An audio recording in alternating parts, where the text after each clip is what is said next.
رب العالمين والصلاة والسلام على سيد الأنبياء والمرسلين سيدنا وحبيبنا ومولانا محمد وآله وأصحابه أجمعين ونشهد أن لا إله إلا الله وحده لا شريك له ونشهد أن سيدنا ونبينا ومولانا محمدا عبده ورسوله أما بعد فأعوذ بالله من الشيطان الرجيم بسم الله الرحمن الرحيم وسيجنبها الأتقى الذي يؤتي ماله يتزكى وما لأحد عنده من نعمة تجزى إلا ابتغاء وجه ربه الأعلى ولسوف يرضى صدق الله مولانا العظيم وبلغنا رسوله النبي الكريم الأمين إن الله وملائكته يصلون على النبي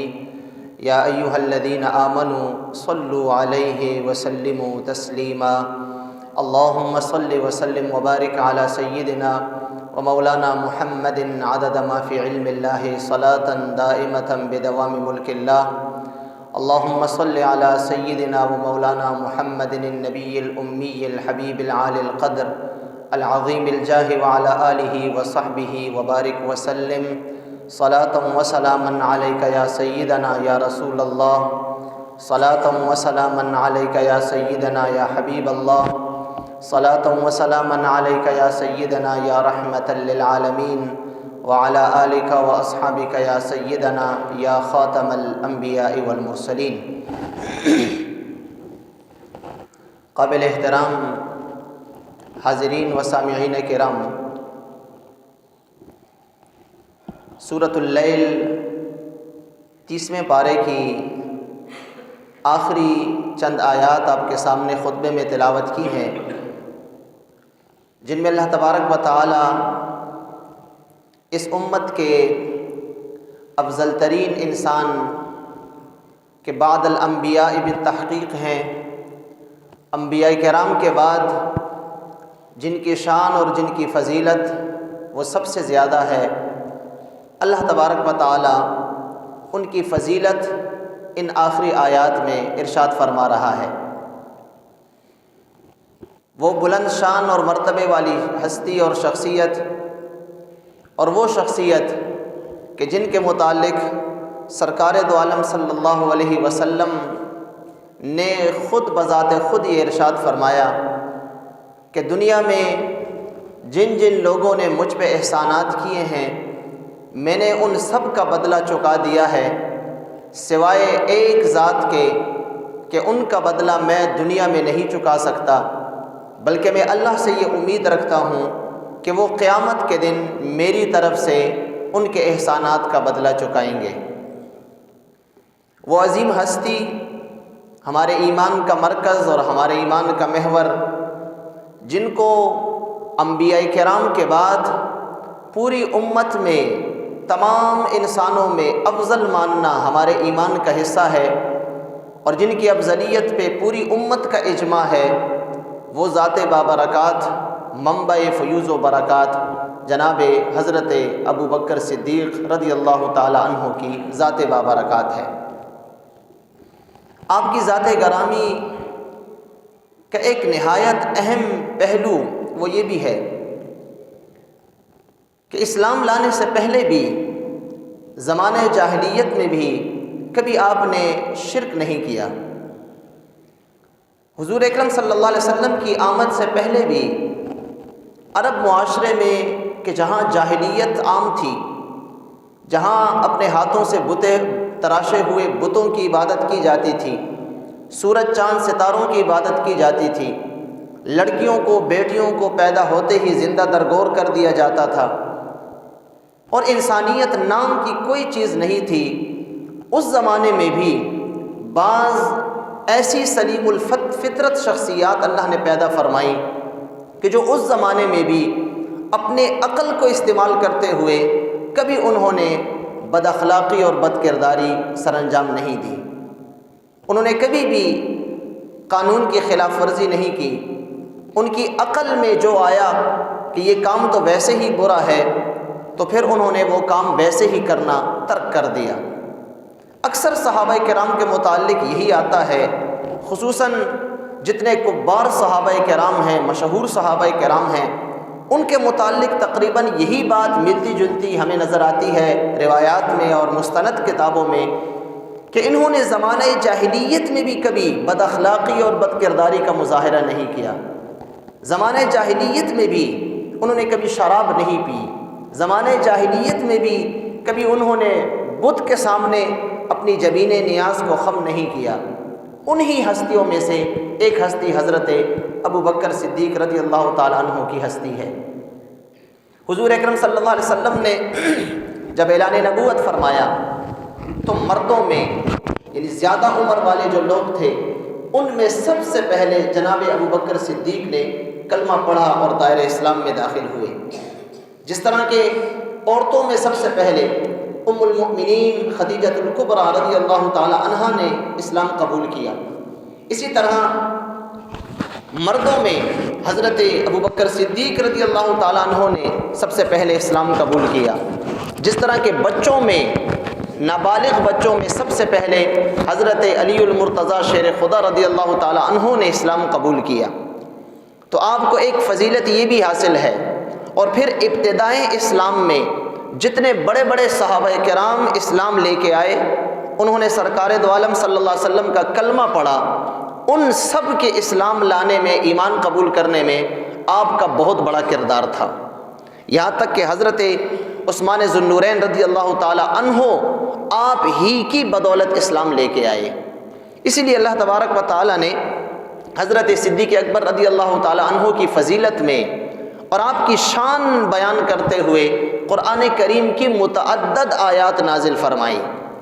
ویسے تو حضور اکرم صلی اللہ علیہ وسلم کو جس خوش نصیب نے بھی ایمان کی حالت میں دیکھا اور ایمان کی حالت میں وہ دنیا سے گیا، اس کو صحابی کہا جاتا ہے، اس کو لیے صاحب کا لفظ،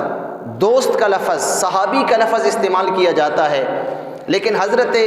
ابو بکر صدیق کی ایک نرالی اور امتیازی شان یہ ہے کہ آپ کا صاحب ہونا اور آپ کی صحابیت کے مرتبے پہ فائز ہونا اللہ تبارک و تعالی نے سورۃ توبہ میں بیان فرمایا ہے۔ باقی کسی صحابی کے متعلق اللہ نے نہیں فرمایا کہ یہ میرے نبی کا ساتھی ہے،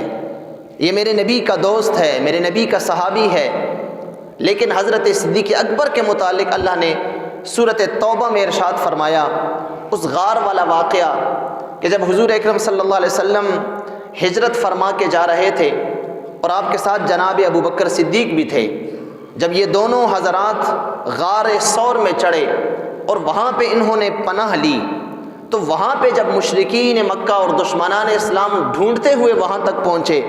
تو حضرت ابو بکر صدیق کو خدشہ لاحق ہوا کہ کہیں یہ غار کے اندر ہمیں دیکھ نہ لیں۔ تو اس وقت سرکار دو عالم صلی اللہ علیہ وسلم نے جو تسلی آپ کو دی تھی، اللہ تعالیٰ نے بعینی ہی ان الفاظ کا ذکر سورۃ توبہ 10ویں پارے میں نقل فرمایا ہے۔ اللہ تعالیٰ سورۃ توبہ میں ارشاد فرماتا ہے، اذ یقول لصاحبہ، اب دیکھیں صاحب کا لفظ قرآن میں ذکر ہوا، اذ یقول، جب نبی نے ارشاد فرمایا، نبی نے تسلی دیتے ہوئے کہا، لصاحبہ، اپنے صحابی کو، اپنے دوست کو، اپنے یار غار کو، لا تحزن ان اللہ معنا، اے میرے دوست ڈر مت، غمگین نہ ہو، تو کیا سمجھتا ہے کہ یہ ہمیں دیکھ لیں گے، ہمیں نقصان پہنچائیں گے؟ نہیں نہیں، ان اللہ معنا، اللہ تعالیٰ ہمارے ساتھ ہے،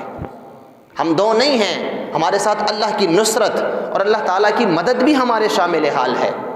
تو آپ کا صحابی ہونا اور آپ کا سرکار دو عالم صلی اللہ علیہ وسلم کے ساتھ جو ہے وہ دوستی نبھانا، یہ اللہ تعالیٰ نے قرآن کریم میں بیان فرمایا۔ اور پھر جو آیت کریمہ میں نے آپ کے سامنے خطبے میں تلاوت کی، سورۃ اللیل کی آخری آیات، چونکہ حضرت بلال رضی اللہ تعالی عنہ کو آپ نے غلامی سے آزاد کروایا تھا، آپ نے حضرت بلال کا جو مالک تھا امیہ، اس کو منہ مانگی قیمت دے کر حضرت بلال کو خریدا تھا اور خرید کر پھر آزاد کر دیا تھا۔ چونکہ آزاد کر دیا تھا تو فطری طور پر حضرت بلال حضرت صدیق اکبر کی زیادہ تعظیم اور ادب کیا کرتے تھے، کیونکہ انسان تو وہی ہوتا ہے جو اپنے محسن کو یاد رکھے، اپنے احسان کرنے والے کا احسان کا جواب کم از کم شکریہ میں اور اچھے الفاظ میں دے۔ احسان فراموشی یہ مومن کی شان نہیں ہے کہ وہ احسان فراموش بن جائے۔ تو حضرت بلال اکثر معاملات میں اوروں سے زیادہ توجہ اور اوروں سے زیادہ جو ہے وہ پروٹوکول حضرت ابو بکر صدیق کو دیا کرتے تھے۔ ایک مرتبہ اس قسم کی کوئی کارروائی ہو رہی تھی، کوئی معاملہ تھا، تو اس میں حضرت بلال نے کھلم کھلا حضرت ابو بکر صدیق رضی اللہ تعالی عنہ کی طرف اور سائڈ جب لی تو حضرت ابو بکر صدیق رضی اللہ تعالی عنہ نے بھی دیکھا کہ اس بات میں یقیناً حضرت بلال حق بجانب ہیں۔ لوگوں نے چیمی گوئیاں شروع کر دی۔ صحابہ کرام نے آپس میں کہا کہ یار یہ اس لیے حضرت صدیق اکبر رضی اللہ تعالیٰ عنہ کی سائڈ لیتے ہیں کیونکہ انہوں نے انہیں آزاد کیا ہے، انہوں نے ان کو خریدا تھا، خرید کے پھر آزاد کیا تھا، تو یقیناً ان کا ان پہ بہت بڑا احسان ہے، اس لیے یہ ان کی طرفداری کرتے ہیں۔ اور حضرت ابو بکر صدیق بھی اس لیے حضرت بلال کو توجہ زیادہ دیتے ہیں کہ انہوں نے ہی ان کو آزاد کرایا تھا، ان کا احسان ہے۔ تو اللہ تبارک و تعالیٰ نے حضرت ابو بکر صدیق کے ارادے کی صفائی قرآن کریم میں بیان فرمائی کہ میرا ابو بکر ایسا نہیں ہے کہ وہ کسی کو آزاد کرائے تو پھر اس پہ احسان جتلائے۔ انہوں نے احسان جتلانے کے لیے ان کو آزاد نہیں کیا، بلکہ اللہ تعالیٰ نے فرمایا وَسَيُجَنَّبُهَا الْأَتْقَى، اللہ تعالیٰ اپنے عذاب سے، جہنم کی آگ سے اس اتقا شخص کو بچائے گا جو اتقا ہے، سب سے زیادہ لوگوں میں اللہ سے ڈرنے والا ہے۔ اور وہ کون ہے؟ الذی یؤتی مالہ یتزکا، جو اپنا مال اللہ کی راہ میں اس لیے خرچ کرتا ہے تاکہ اس کا مال پاک ہو جائے، تاکہ اس کا نفس پاک ہو جائے۔ وہ اپنے تزکیے کے لیے مال خرچ کرتا ہے۔ الا ابتغاء وجہ ربہ الاعلی، وہ اپنے رب جو اعلیٰ ذات ہے اس رب کی رضا چاہنے کے لیے اپنا مال خرچ کرتا ہے۔ وَلَسَوْفَ يَرْضَى، اور اس کو مبارک ہو کہ اس کا رب بھی اس سے راضی ہے۔ تو اس موقع پہ جب یہ آیت کریمہ نازل ہوئی تو حضور اکرم صلی اللہ علیہ وسلم نے حضرت ابو بکر صدیق کو مبارک دی۔ اے ابو بکر تمہیں مبارک ہو کہ تمہاری صفائی میں اور جو تمہارا ارادہ تھا، جس ارادے سے تم نے حضرت بلال کو آزاد کیا تھا، وہ ارادہ اللہ تعالیٰ نے ظاہر فرما دیا ہے۔ تو آپ کی بہت بلند شان ہے، بہت بڑی فضیلت ہے۔ اسی لیے سرکار دو عالم صلی اللہ علیہ وسلم اکثر فرمایا کرتے تھے اے میرے صحابہ میرے ابو بکر کو ناراض نہ کیا کرو۔ اکثر ایسے معاملات ہوتے جس میں مشورہ ہوتا، صحابہ کرام سارے اکٹھے ہوتے، کبار بڑے بڑے صحابہ اکٹھے ہوتے، آپس میں کوئی بات کرتے،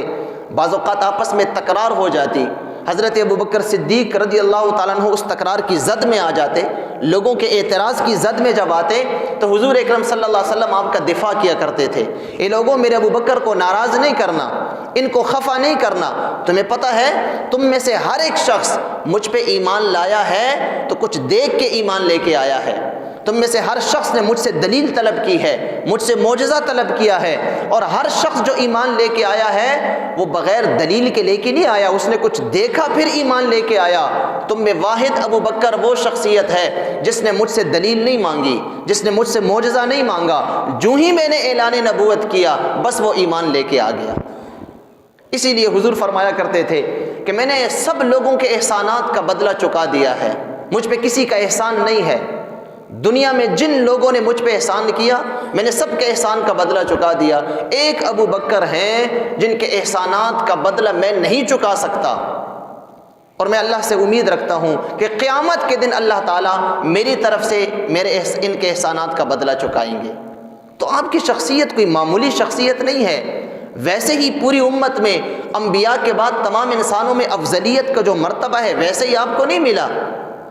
بلکہ یاد رکھیے اس لیے ملا کہ آپ نے اپنی جان، اپنا مال، اپنا خاندان، اپنا سب کچھ حضور اکرم صلی اللہ علیہ وسلم کی ذات بابرکات پہ نثار کیا، آپ پہ قربان کیا۔ امام ابن حجر عسقلانی رحمۃ اللہ علیہ فرماتے ہیں کہ ایک دن مجلس لگی ہوئی تھی، صحابہ کرام بیٹھے ہوئے تھے، بڑی پر رونق مجلس تھی، تو حضور اکرم صلی اللہ علیہ وسلم نے ارشاد فرمایا اے میرے صحابہ تمہیں پتہ ہے دنیا میں مجھے 3 چیزیں بڑی پسند ہیں۔ آپ نے وہ 3 چیزیں گنوائیں، ایک طویل حدیث ہے۔ حضرت ابو بکر صدیق نے عرض کیا یا رسول اللہ اجازت ہو تو میں بھی کچھ عرض کروں؟ ہاں تم بھی کہو۔ یا رسول اللہ مجھے بھی 3 چیزیں بڑی پسند ہیں۔ پھر حضرت عمر نے کہا، حضرت علی نے کہا، حضرت عثمان، اس طرح جتنے صحابہ اس مجلس میں تھے ہر صحابہ کو یہ اجازت تھی۔ تو ہر صحابی نے تین چیزیں ذکر کی کہ مجھے دنیا میں یہ 3 چیزیں بڑی پسند ہیں۔ یہ مجلس اتنی بابرکت تھی، اتنی پر رونق تھی کہ جبریل علیہ السلام نازل ہوئے اور عرض کی یا رسول اللہ، آپ کی یہ مجلس اور آپ کی گفتگو اللہ کو اتنی پسند آئی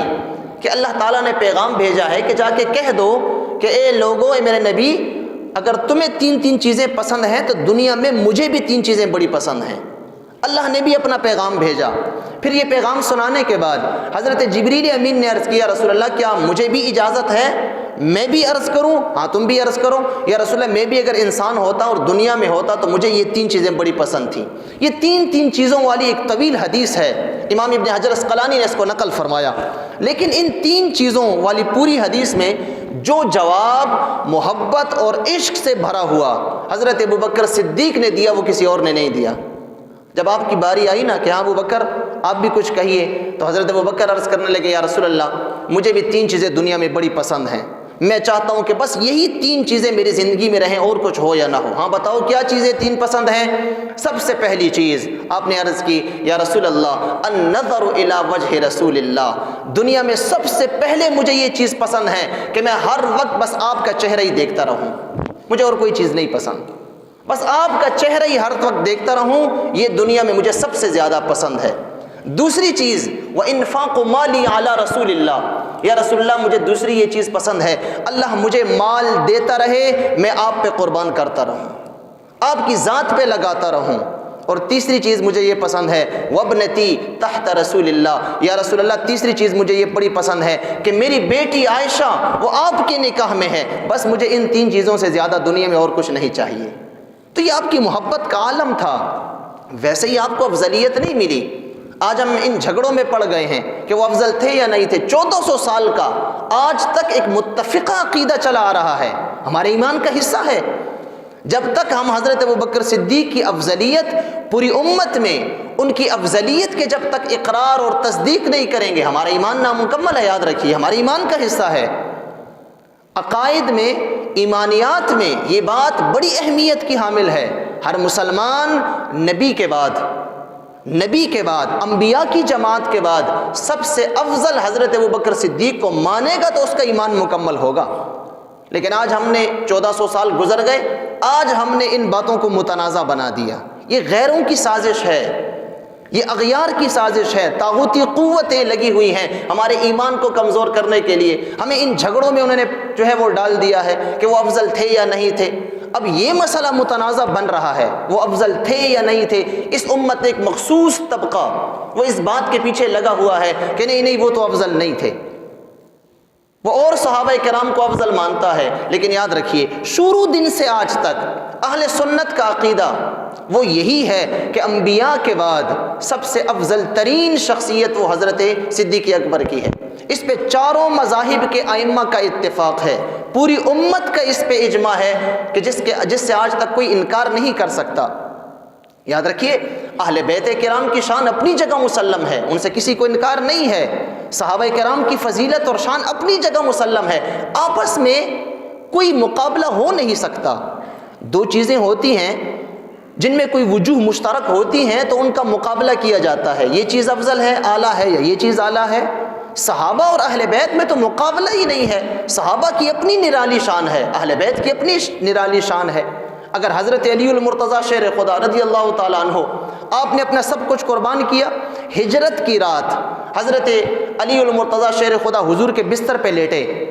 اب وہ کتنی خطرناک رات تھی، کتنی سخت ترین رات تھی، چونکہ حضور اکرم صلی اللہ علیہ وسلم کے گھر کا محاصرہ ہو چکا تھا، تلواریں لے کے وہ ہاتھوں میں کھڑے تھے۔ اگر وہ اندر آ جاتے اور حضور اکرم صلی اللہ علیہ وسلم کی مبارک چارپائی اور آپ کے بستر پہ جو حضرت علی المرتضیٰ شیر خدا حضور کے حکم سے لیٹے ہوئے تھے، اگر حضور سمجھ کے ان کو قتل کر دیتے، شہید کر دیتے تو ممکن تھا، اس رات ممکن تھا۔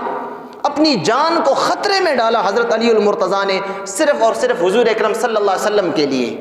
یقیناً ان کی بہت بڑی قربانی ہے۔ ہجرت کی رات تھی نا، یہی ہجرت کی رات حضرت ابوبکر صدیق نے بھی بڑی قربانی دی۔ غار ثور میں حضور کے ساتھ بالکل اکیلے تھے، ساری سوراخوں کو بند کر دیا، جو آخر میں سوراخ رہ گئی کچھ تھا نہیں کہ اس کو بند کرتے، ایک بڑا اژدہا، بڑا سانپ، زہریلا سانپ جو اس سوراخ کے اندر تھا، آپ نے اپنی ایڑی کو اس کے سامنے رکھ کر اپنی جان کی قربانی دی، حضور کی حفاظت فرمائی۔ سارے راستے میں حضور اکرم صلی اللہ علیہ وسلم کی وہ حفاظت فرماتے رہے۔ تو صحابہ کرام کا آپس میں کوئی مقابلہ، کوئی موازنہ ہی نہیں ہے اہل بیت کے ساتھ۔ اہل بیت کی شان اپنی جگہ نرالی ہے، صحابہ کی شان اپنی جگہ نرالی ہے۔ ان باتوں کو آج کل متنازع بنا دیا گیا، اور پھر چونکہ ایک ہمارا میڈیا جو کہ ایک شتر بے مہار ہے کہ جو بالکل قابو میں نہیں آتا، بس ہر بندہ اس میں مفتی بنا ہوا ہے، ہر بندہ اس میں ایک بہت بڑا اسکالر ہے، جو 2-4 منٹ دیکھ کے بات کر سکے وہ بھی اسکالر بنا ہوا ہے، ہر بندہ مبلغ بھی ہے، ہر بندہ مفتی بھی ہے، ہر بندہ خطیب بھی ہے، اور میڈیا پہ تو ہر بندہ انجینئر بھی ہے اور ہر بندہ ڈاکٹر بھی ہے۔ ہم نے کمنٹس کر کے اور اپنی رائے ظاہر کر کے ہم نے جو ہے صحابہ کرام کی عقیدت کو ہم نے متنازع بنا دیا، حضرت ابوبکر صدیق رضی اللہ تعالیٰ عنہ کی افضلیت کو ہم نے متنازع بنا دیا۔ آج ہم کون ہوتے ہیں 1400 سال بعد صحابہ کرام کے درمیان فیصلہ کرنے والے؟ ہمیں یہ اختیار دیا کس نے ہے؟ ہم تو اپنے گھر میں 2 بھائیوں کے درمیان فیصلہ نہیں کر سکتے۔ اگر ہمارے گھر میں لڑائی ہو جائے تو ہم اپنے بھائیوں کے درمیان 2 کے درمیان فیصلہ نہیں کر سکتے کہ میرا یہ بھائی حق بجانب ہے یا یہ بھائی ہے۔ ہم ان کا لحاظ بھی اتنا کرتے ہیں، ہم اپنے ہمسائے کے درمیان فیصلہ نہیں کر سکتے، ہم اپنے بچوں کے درمیان فیصلہ نہیں کر سکتے، اور ہم میں اتنی جسارت آ گئی کہ ہم آج صحابہ کے درمیان فیصلے کر رہے ہیں کہ وہ صحابہ انہوں نے زیادتی کی، انہوں نے زیادتی کی۔ یہ زیادتی کا لفظ ہماری زبان پہ کیسے آتا ہے؟ ہمیں تو یہ کہا گیا ہے کہ بس حضور نے فرما دیا اللہ اللہ، حضور نے فرمایا، ترمذی کی حدیث ہے، فی اصحابی، اے میرے امتیوں، اللہ کے لیے، اللہ کے لیے۔ اور ایک معنی اس کا یہ ہے کہ اللہ اللہ، اتقوا اللہ، اللہ سے ڈرو، اللہ سے ڈرو۔ میرے صحابہ کے متعلق لا تتخذوہم غرضا من بعدی، یہ نہ ہو کہ میرے صحابہ کو میرے جانے کے بعد تم برا بلا کہنا شروع کر دو۔ میرے صحابہ کو برا بلا نہیں کہنا، ان کے آپس کے جو بھی معاملات تھے، انسان تھے، ان سے خطا ممکن تھی، ان کے جو بھی معاملات ہیں تم نے ان کے درمیان حکم نہیں بننا، ان کے درمیان جج نہیں بننا، ان کے درمیان تم نے قاضی نہیں بننا۔ لا تتخذوہم غرضا من بعدی، میرے بعد تم نے ان کو اپنی تنقید کا نشانہ نہیں بنانا، ان کو ہدف نہیں بنانا۔ بس فمن احبہم فبحبی احبہم، حضور نے فرمایا جو میرے صحابہ سے محبت کرے گا، جو میری اہل بیت سے محبت کرے گا، وہ اس لیے کرے گا کہ اس کی مجھ سے محبت ہوگی، میری وجہ سے کرے گا۔ ومن ابغضہم فببغضی ابغضہم، حضور نے فرمایا جو میرے صحابہ سے، میری اہل بیت سے بغض کرے گا، گویا کہ وہ مجھ سے بغض کر رہا ہے۔ جس کی مجھ سے محبت ہوگی وہ ان سے محبت کرے گا، جس کا مجھ سے بغض ہوگا وہ ان سے بغض رکھے گا۔ تو ہم کون ہوتے ہیں آج 1400 سال بعد اٹھتے ہیں اور ہم مفتی بنے پھرتے ہیں اور ہم جو ہے ان کے درمیان فیصلے کرنے شروع ہو جاتے ہیں؟ سب سے پہلی بات یاد رکھیے، یہ جتنی باتیں ہمارے سامنے آج ہیں ان میں اکثر میں یوں کہوں کہ 99% اگر کہوں تو پھر بھی یہ کم ہوگا، 99% جو باتیں متنازع ہمیں ملتی ہیں تاریخ کے اندر، یہ سب من گھڑت ہے، ان کی کوئی اصل نہیں ہے۔ بڑی وثوق کے ساتھ کوئی بھی تاریخ کا طالب علم، کہ صرف تاریخ کا نہیں، قرآن و سنت کا بھی طالب علم ہو، قرآن و سنت کو جانتا ہو، صرف تاریخ کی چند کتابیں پڑھ لینے سے ہم جو ہے اپنی تاریخ کو نہیں جان سکتے جب تک ہم قرآن و سنت کو نہیں دیکھیں گے۔ تاریخ ہمیں وہی قبول ہے جو قرآن و سنت کی روشنی میں ہے، جو تاریخی حقائق، جو تاریخی باتیں جو قرآن و سنت کے مخالف ہیں، ہم اس تاریخی بات کو ہم بالکل نہیں مانتے، چاہے وہ کتنے بھی بڑے شخص کی، بڑے علامہ فہامہ کی تاریخ کیوں نہ ہو، جب تک قرآن و حدیث کے مخالف ہوگی ہمارے لیے کوئی اہمیت نہیں رکھتی۔ کیوں؟ قرآن و حدیث وہ وحی ہے اور تاریخ انسانوں کی لکھی ہوئی ہے۔ تاریخ تو انسان نے لکھی ہے، وہ غلط بھی ہو سکتا ہے، وہ اپنے نظریے کے مطابق ایک طرف اس کا جھکاؤ بھی ہو سکتا ہے۔ تو یہ جتنی باتیں آج امت میں متنازع بنی ہوئی ہیں، ان تمام کا تعلق تاریخ کے ساتھ ہے، قرآن و حدیث کے ساتھ نہیں ہے۔ قرآن و سنت نے، سرکار دو عالم وسلم نے ہمیں یہی بتایا، بس جس چیز کی نسبت مجھ سے ہو جائے تم نے اس کا ادب کرنا ہے، تم نے اس کا ادب اور احترام کرنا ہے، تم نے اس کی تعظیم کرنی ہے۔ اور پھر انسان، ہم تو حضور کے ساتھ بدن مبارک کے ساتھ لگی ہوئی ایک قمیص اور ایک ٹکڑے کی بھی بڑی اہمیت ہمارے ہاں ہے، ہم تو اس کی بھی بڑی تعظیم کرتے ہیں۔ پیچھے جائے گا کہ وہ انسان جن کو دنیا میں حضور نے جنت کی بشارت دی،